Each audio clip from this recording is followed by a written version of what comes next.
Hello प्रिय student, आप सभी को के स्टडी ग्रुप में स्वागत करता हूं। हम आपको honours paper political science semester 6 core paper 13 का आज चौथा लेसन पढ़ाएंगे। जो चौथा लेसन है लोकतंत्र के उदारवादी और बहुलवादी। ठीक है, जो एक्सटर्नल एग्जाम में जो इस लेसन से जो क्वेश्चन बन रहा है आने की संभावना बहुत ही ज्यादा है, वह क्वेश्चन है लोकतंत्र के उदारवादी सिद्धांत का वर्णन करें। जो एक्सटर्नल एग्जाम के पॉइंट ऑफ व्यू से बहुत ज्यादा इंपॉर्टेंट है यह क्वेश्चन। वही क्वेश्चन को आपको बतला रहे ताकि आप लोग को किसी प्रकार का दिक्कत का नहीं सामना करना पड़े प्यारे दोस्तों। ठीक है, तो सबसे पहले आपको लोकतंत्र क्या है, लोकतंत्र का महत्व और लोकतंत्र कितने प्रकार के शो बताएंगे। उसके बाद आपको उदारवादी सिद्धांत का वर्णन हम बताएंगे और एग्जामिनर भी देखेगा क्वेश्चन के अकॉर्डिंग हमको उत्तर मिला, वो भी संतुष्ट होकर आपका काफी अच्छा नंबर आएगा। चलिए बिना टाइम वेस्ट किए हुए आप लोग को लोकतंत्र क्या है उसके बारे में हम बताते हैं। लोकतंत्र वह शासन प्रणाली है जिसमें सभी नागरिकों को समान अधिकार प्राप्त होता है। अगर हम बात करें लोकतंत्र सबसे छोटे स्तर पर, अपने गांव के स्तर पर लोकतंत्र के जो समान अधिकार उसके बारे में अगर हम समझेंगे तो गांव में समाज होता है ना, समाज में जब बैठक होती है तो बैठक होता है तो हर एक नागरिक को, हर एक व्यक्ति को बोलने का अधिकार दिया जाता है कि अपने बातों को आप रख सकते हैं, तो उसे लोकतंत्र हम कहते हैं। अगर राजतंत्र रहता तो वहाँ पे हर एक व्यक्ति को अपने मत को रखने, अपने विचार को रखने का अधिकार नहीं होता। ठीक है, और वे स्वतंत्र नहीं हो पाते, अपने बातों को अच्छे से नहीं रख पाते, जो राजा बोलता वही उसके द्वारा किया जाता। यहाँ पे तो लोकतंत्र है, सभी लोगों को समान अधिकार दिया गया है। यह समाज में राजनीतिक एवं सामाजिक न्याय व्यवस्था प्रणाली को बेहतर करने का कार्य करता है। और अगर हम बात करें समाज में तो राजनीतिक एवं सामाजिक जो न्याय व्यवस्था है, न्याय व्यवस्था की जो प्रणाली उसको बेहतर करने का कार्य करता है। लोकतंत्र के द्वारा नागरिकों को सामाजिक, धार्मिक, राजनीतिक स्वतंत्रता मिलती है और लोकतंत्र के द्वारा ही नागरिकों को धार्मिक, सामाजिक, राजनीतिक स्वतंत्रता मिलती है। लोकतंत्र के अंतर्गत जनता को सामान्य रूप से मताधिकार प्रदान किए जाते हैं। और अगर हम बात करें लोकतंत्र के अंतर्गत जनता को सामान्य रूप से मताधिकार का प्रयोग एकदम स्वतंत्र रूप से कर सकते हैं। एक मताधिकार के द्वारा, अपने इच्छा के द्वारा, वोट के द्वारा एकदम आपको जो मन है उसमें वोट डाल के आप उस व्यक्ति को सर्वोच्च पद पर पहुंचा सकते हैं। अपने मत के द्वारा, अपने स्वेच्छा से आप जिसको चाहते उसको मत दे के एक सर्वोच्च पद पर पहुंचा सकते हैं प्यारे दोस्तों।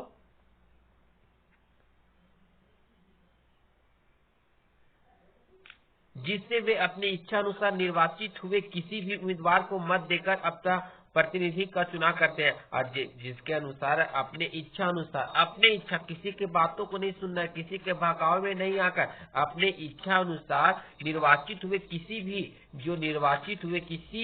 उम्मीदवार को मत देकर अपने प्रतिनिधि का चुन सकते हैं। अपना तो मत देकर हम किसी भी प्रतिनिधि को चुन सकते हैं, किसी प्रतिनिधि को ऊंचा पद पर बैठा सकते हैं अपने इच्छा अनुसार। अब्राहम लिंकन के कथा अनुसार लोकतंत्र जनता के लिए और जनता द्वारा शासन है। अब्राहम लिंकन बोलते हैं कि जो लोकतंत्र है वो लोकतंत्र जनता का है, जनता के लिए है और जनता द्वारा शासन है। ठीक है, जनता के हित में काम करता है, जनता के बातों को सुनती है, जनता अपनी बातों को अच्छे से रख पाती है, जनता के लिए है, जनता अपने बातों को अच्छा से रखती है, जनता द्वारा शासन। और जनता द्वारा तो शासन किया जा सकता है पहले तो अपने बातों को, जो जिसको जिताए हैं उनको अपने बातों को रखते हैं, फिर उनको बातों को वहां तक वो पहुंचाते हैं अपने, उसके बाद उनके कामों को फिर किया जाता है।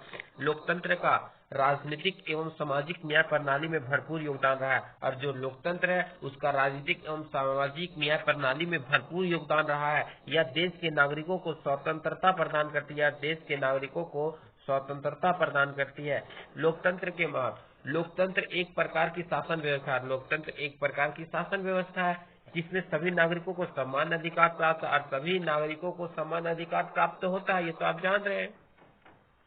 लोकतांत्रिक व्यवस्था प्रणाली में देश की जनता अपने इच्छा अनुसार विधायिका का चयन करती है। और लोकतांत्रिक जो व्यवस्था होती है, लोकतांत्रिक व्यवस्था प्रणाली में देश की जनता होती है वो अपनी इच्छा अनुसार विधायिका का चयन करती है। अपनी इच्छा, किसी के बहकावे में नहीं कर अपने से वोट डालती है, अपने जिसको मन करता है उसको वोट देती, उसके अनुसार विधायिका का चुनाव करती है। यह देश में समानता को स्थापित करने हेतु, देश में अगर बात करें समानता को स्थापित करने के लिए अत्यंत ही महत्वपूर्ण है। लोकतंत्र के अंतर्गत प्रतिनिधि देश के नागरिकों के प्रति उत्तरदायी होते हैं।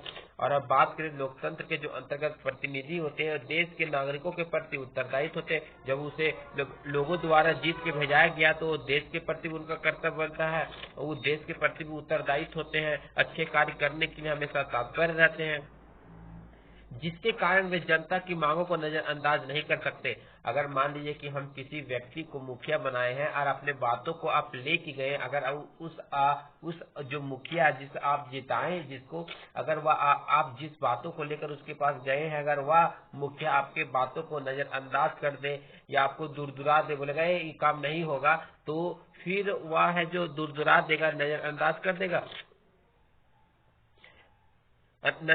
देगा, तो आप भी उसको बाद एकदम अगला बार सबक दिखाइएगा, नहीं आप हमको नजरअंदाज किए हैं तो हम आपको भी इस बार इस कुर्सी से हटा देंगे उस बार। इसी बात को यहाँ बोलता है कि जनता है ना, उनके मांगों को नजरअंदाज नहीं कर सकते। इसके अलावा लोकतंत्र के कारण देश की सरकार जनमानस की भावनाओं को केंद्र में रखकर निर्णय लेने के लिए बाध्य होती है। और अगर बात करें इसके अलावा जो लोकतंत्र के कारण है ना, देश की सरकार और जनमानस की भावनाओं को केंद्र में रखकर जो निर्णय होते हैं उसके लेने के लिए बाध्य होते हैं, जिसका लाभ सीधे तौर पर जनता को मिलता है। और जिसका सीधे तौर पर अगर हम बात करें तो जनता का इसका लाभ मिलता है। प्रत्यक्ष लोकतंत्र के अंतर्गत सभी नागरिकों को नीतिगत मामलों में निर्णय लेने का अधिकार प्राप्त होता है।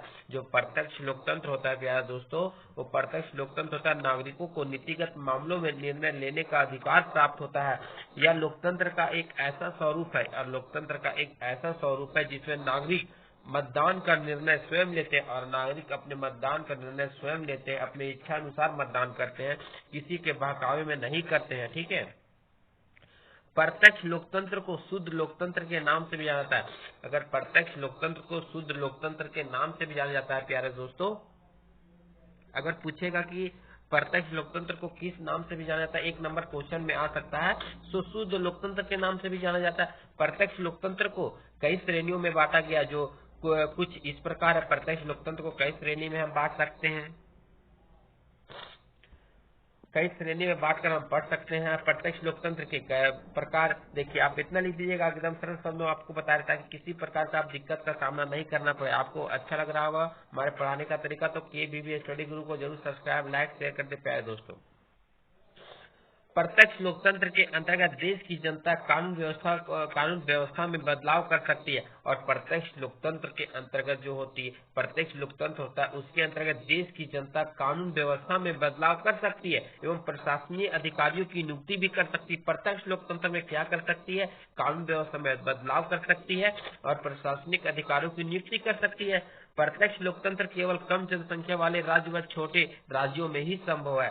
प्रत्यक्ष लोकतंत्र केवल कम जनसंख्या वाले राज्य या छोटे राज्यों में संभव है। प्रत्यक्ष लोकतंत्र हम अगर एक शब्द में कहें तो उसे कहते हैं जिसे हम डायरेक्ट वोट देकर उसे चुनते हैं, उसे प्रत्यक्ष लोकतंत्र कहते हैं। प्रत्यक्ष लोकतंत्र में देश की जनता प्रत्यक्ष रूप से स्तंभ राज्य की प्रमुख शक्तियों का पूर्ण उपयोग कर सकती है। जब प्रत्यक्ष लोकतंत्र डायरेक्ट हम सरकार चुनते हैं तो सरकार तक मेरे बातों को डायरेक्ट पहुंचता है, तो उसका स्तंभ होता है और प्रमुख शक्तियों का पूरा उपयोग कर सकती है।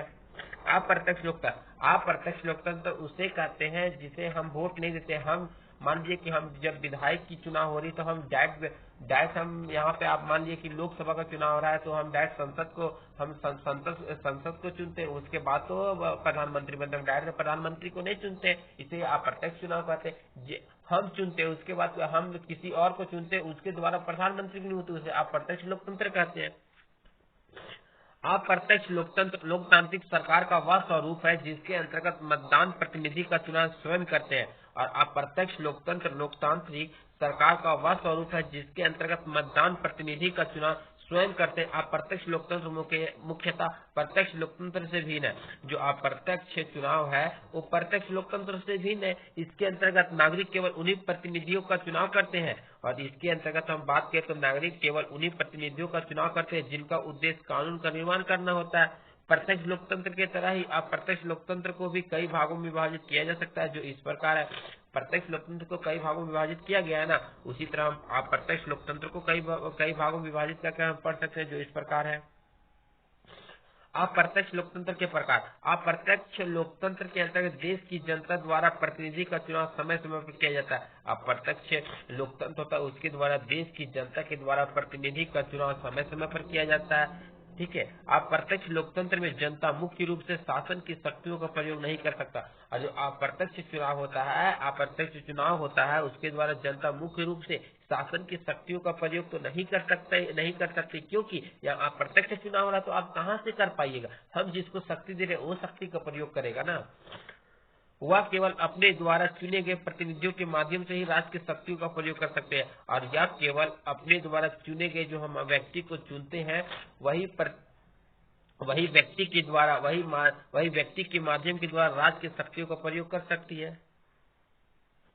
अप्रत्यक्ष लोकतंत्र देश के सभी नागरिकों में आसानी से लागू किया। अप्रत्यक्ष लोकतंत्र जो होता है देश के सभी राज्यों में आसानी से लागू किया जा सकता है। ठीक है। आप इसके बाद जो आपको पूछ रहा था जो क्वेश्चन क्या बोल रहा था पता है, उदारवादी सिद्धांत का वर्णन करें। तो आप यहाँ से आपका ये लोकतंत्र खत्म हो गया। उदारवादी सिद्धांत का आपको वर्णन करना चाहिए। दोस्तों एकदम सरल शब्दों बता रहे हैं। अगर हमारे पढ़ाने का तरीका अच्छा लग रहा तो KVVST ग्रुप को जरूर सब्सक्राइब लाइक शेयर करते प्यारे दोस्तों। उदारवादी सिद्धांत आधुनिक विश्व के अधिकांश राज्य लोकतांत्रिक होने का दावा करता है, और आधुनिक विश्व के अधिकांश राज्य वो लोकतांत्रिक होने का दावा करता है कि हम लोकतंत्र हैं, हम आजाद हैं। ठीक है, लेकिन है नहीं, बहुत सारे देश अभी भी। यहाँ तक कि एक बार हिटलर ने, यहाँ तक हम बात करें तो एक बार हिटलर था, वो लोकतांत्रिक शासन की बात करते हुए अपने शासन को जर्मन लोकतंत्र कहना पसंद किया। जब हिटलर थे तो हिटलर लोकतांत्रिक शासन की बात करते हुए अपने शासन को जर्मन लोकतंत्र कहना पसंद किया। ठीक है, कहीं लोकतंत्र को राज्य का रूप माना गया, और कहीं जो लोकतंत्र है लोकतंत्र को राज्य का रूप माना गया, तो कहीं इसे समाज और जीवन ढंग कहा गया, और कहीं इसे समाज और जीवन का ढंग कहा गया। ऐसी स्थिति में वह स्वीकार करना पड़ा कि लोकतंत्र संबंधित विचारों में आजकल बहुत अंतर आ गया है, और ऐसी स्थिति में यह स्वीकार करना पड़ा कि लोकतंत्र संबंधी जो विचारों में आजकल बहुत अंतर आ गया है, या वैचारिक अंतर लोकतंत्र के सिद्धांतों, आदर्शों एवं मूल्यों में भी देखने को मिलता है। और जो ये अंतर होता है और लोकतंत्र के सिद्धांत, आदर्श, मूल्य में भी देखने को मिलता है। लोकतंत्र का उदारवादी दृष्टिकोण, और जो लोकतंत्र के उदारवादी दृष्टिकोण है वो बता रहे हैं। परंपरा उदारवादी सिद्धांत को हम प्रतिष्ठित या लोकप्रिय सिद्धांत भी कहते हैं। परंपरा के आधार पर जो उदारवादी सिद्धांत है, उदारवादी सिद्धांत को हम प्रतिष्ठित या लोकप्रिय सिद्धांत भी कहते हैं। यह सिद्धांत जो है वो पिछली 3 शताब्दी में विकसित हुआ है। जैसे बेंथम, J.S. मिल, T.H. ग्रीन, अब्राहम लिंकन आदि इन्हीं उदारवादी धारणा को स्वीकार करते हैं। 3 शताब्दी है उसमें विकसित हुआ है, लेकिन इसमें जो बेंथम है, J.S. मिल है, T.H. ग्रीन है, अब्राहम लिंकन है आदि इन्हीं उदारवादी धारणा को स्वीकार करते हैं। इन्हीं उदारवादी धारणा को स्वीकार करते हैं। लोकतंत्र के उदारवादी सिद्धांत का विकास आधुनिक युग के आरंभ के साथ देखा जा सकता है, और लोकतंत्र के उदारवादी सिद्धांत का विकास की बात करें तो आधुनिक युग के आरंभ के साथ देखा जा सकता है। जब उदारवादी सिद्धांत है वो धीरे धीरे विकास होता चला गया, आधुनिक युग के आरंभ के साथ देखा जा सकता है। और पुनर्जागरण के साथ सुधारवाद के संस्कृति एवं धार्मिक आंदोलनों ने व्यक्ति के मूल्य को सर्वोच्च मानते हुए तमाम चिंतन का केंद्र व्यक्ति को माना है। और बात करें जो पुनर्जागरण तथा सुधारवाद के संस्कृति एवं धार्मिक आंदोलनों ने व्यक्ति के मूल्य को सर्वोच्च मानते हैं। व्यक्ति के मूल्य को क्या, पुनर्जागरण, सुधारवाद, सांस्कृतिक, धार्मिक आंदोलन ने व्यक्ति के मूल्य को महत्व देते हैं और सर्वोच्च मानते हैं, और तमाम चिंतन का केंद्र व्यक्ति को माना, और तमाम चिंतन का जितने भी केंद्र है वो व्यक्ति को ही माना है। देखिए हॉब्स चिंतन के बारे में हॉब्स क्या कहते हैं। हॉब्स बोलते हैं ना कि हॉब्स ने लोकतंत्र के दृष्टिकोण को जिस महत्वपूर्ण तत्व को विकसित किया है, हॉब्स ने लोकतंत्र के दृष्टिकोण को जिस महत्वपूर्ण तत्व को विकसित किया वह था सरकार या राज। विकसित किया वह था क्या, सरकार और राज। यहाँ सबसे पहले आपको याद रखना सरकार और राज, जिसे विकसित किया हॉब्स ने वो क्या था, सरकार और राज था। व्यक्तियों के आपसी समझौते का परिणाम है, और व्यक्तियों के आपसी समझौते का परिणाम है। लॉक क्या कहते हैं, अपने राजनीतिक सत्ता को जनता की सहमति पर आधारित बतलाया है। लॉक बोलते हैं कि जो हमारी राजनीतिक सत्ता वो जनता की सहमति पर आधारित है। संवैधानिक तथा सीमित सरकार के सिद्धांत का प्रतिपादन किया और संवैधानिक तथा सीमित सरकार सिद्धांत का प्रतिपादन किया। रूसो ने लोकतंत्र की आत्मा के रूप में अपना समान इच्छा का सिद्धांत दिया और रूसो ने लोकतंत्र के जो आत्मा के रूप में है वो अपने समान इच्छा सिद्धांत दिया या अप्रत्यक्ष लोकतंत्र के महान मसीही के रूप में जाने जाते हैं। बोला जाएगा कि लोकतंत्र है उसे अप्रत्यक्ष के रूप में महान मसीहा किसे जाना जाता है, तो रूसो के नाम से जाना जाता है। 18वीं शताब्दी में ही अमेरिका तथा फ्रांस से क्रांति द्वारा लोकतंत्र के सिद्धांतों को व्यवहारिक रूप प्रदान करने का प्रयत्न किया गया। ठीक है, जो 18वीं शताब्दी में ही अमेरिका तथा फ्रांस से क्रांति द्वारा लोकतंत्र के सिद्धांतों को, जो लोकतंत्र के सिद्धांत है, व्यवहारिक रूप प्रदान करने का प्रयत्न किया गया। 19वीं शताब्दी में उपयोगितावाद दार्शनिक, जो 19वीं शताब्दी में उपयोगितावाद दार्शनिक कौन थे? Bentham, JS. मिल लोकतंत्र का समर्थन इस आधार पर किया कि शासन अधिकतम व्यक्तियों के अधिकतम सुख के लिए आवश्यक है। आप तो सेमेस्टर 5 में बेंथम के बारे में जान गए होंगे। तो बेंथम क्या कहता है? अधिक व्यक्तियों को अधिक सुख देना चाहिए। ठीक है, उसी बात को यहाँ चर्चा किया गया है दोस्तों। एकदम 19वीं शताब्दी में उपयोगितावाद दार्शनिक बेंथम, जे.एस. मिल ने लोकतंत्र का समर्थन किया, इस आधार पर किया कि शासन अधिकतम व्यक्तियों के अधिकतम सुख के लिए आवश्यक है। बेंथम ने स्पष्ट तौर से प्रतिनिधि सरकार का सिद्धांत दिया। बेंथम ने स्पष्ट तौर पर प्रतिनिधि सरकार का सिद्धांत दिया जिसमें सरकार जनता की बहुमत द्वारा चुनी हुई होनी चाहिए। और बेंथम बोलते हैं कि जो सरकार है वो जनता के द्वारा बहुमत द्वारा चुनी हुई होनी चाहिए और प्रथम विचारकों द्वारा समर्थन करते हुए जे.एस. मिल थे विचारों तथा व्यक्ति की स्वतंत्रता पर विशेष बल देते हैं और प्रथम विचारकों द्वारा प्रथम विचार के जो समर्थन थे उसका समर्थन करते हुए जे.एस. मिल ने तथा अभिव्यक्ति की स्वतंत्रता पर विशेष बल दिया। लोकतंत्र के उदारवादी दृष्टिकोण की बुनियादी तत्व निम्नलिखित है। लोकतंत्र के जो उदारवादी दृष्टिकोण है उनके बुनियादी तत्व निम्नलिखित है।